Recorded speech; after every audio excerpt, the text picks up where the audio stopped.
आजची बाब जी आहे ती मांडण्यासाठी हे Facebook लाईव्ह मी केलंय.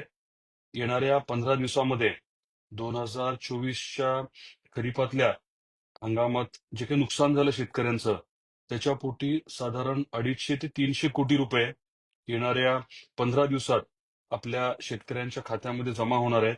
हे आपल्यापर्यंत मला पोहोचवायचं होतं.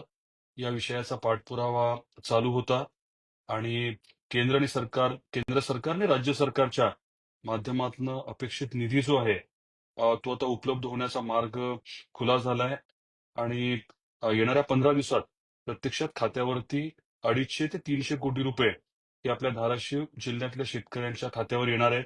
हे आपल्यापर्यंत पोहोचवायचं होतं.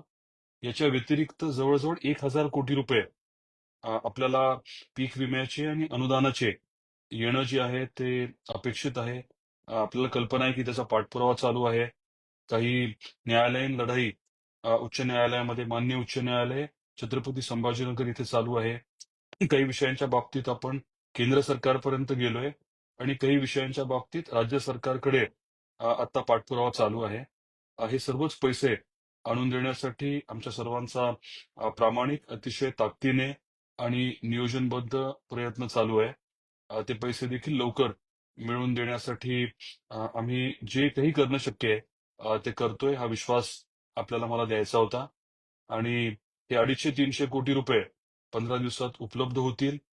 तपशीलवार माहिती जी आहे ती थोड्या वेळानंतर आपल्याला उपलब्ध करून देतो. प्रेस नोटच्या माध्यमातूनही उपलब्ध करून देतो. आजच्या या आनंदाच्या दिवशी ही माहिती देखील आपल्यापर्यंत पोहोचवावी म्हणून हा Facebook लाईव्ह केला होता. आपण वेळ दिला, हे ऐकलं, त्याबद्दल आभार व्यक्त करतो आणि आपल्या सर्वांना परत एकदा खूप खूप शुभेच्छा.